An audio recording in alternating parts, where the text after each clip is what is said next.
So, David French, I'm curious your thoughts about the military parade.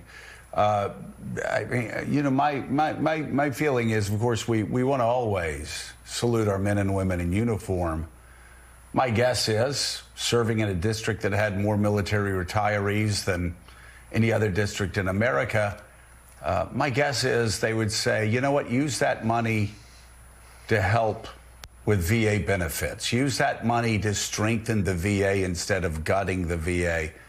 Use that money keeping military retirees in their positions in the federal government instead of firing them after 20 years of honorable service to the United States of America.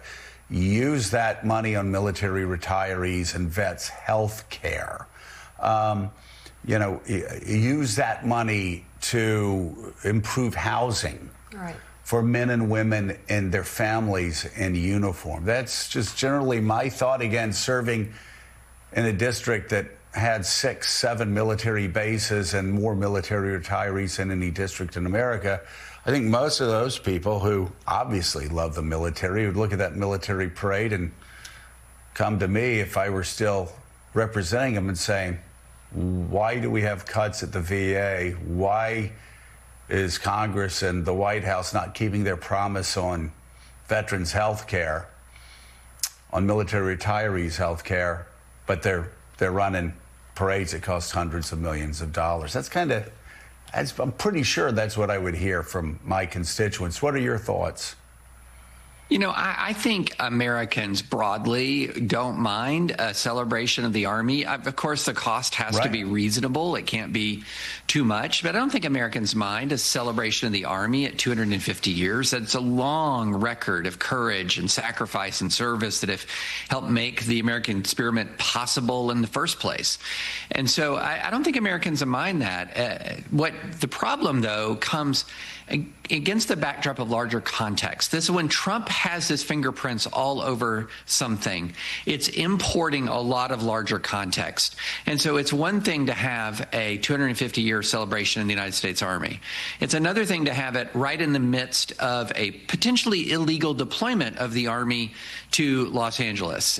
It's one thing to celebrate 250 years of the Army. It's another thing to do it right after he went to an Army base and held what looked like virtually a political rally at an Army base. And so these larger pieces of context, I think, cast a pall on what should have been by all rights a very unifying thing, a celebration of 250 years of courage and sacrifice. And so this is one of the problems you have when you have a man like Donald Trump as the president of the United States.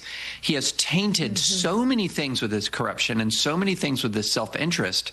It's very hard to pull any one thing out and say, hey, look, this is purely a unifying American moment. And that is what it is such a shame about this era.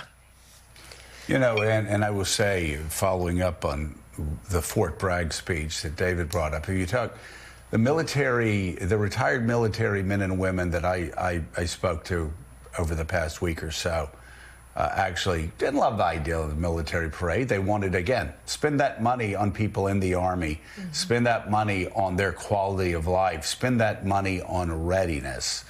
But they seemed far more disturbed by the speech at Fort Bragg, the politicalization of a speech to our U.S. troops in uniform and deriding Donald Trump's political opponents, that they considered far more dangerous than a parade celebrating 250 years of the U.S. Army.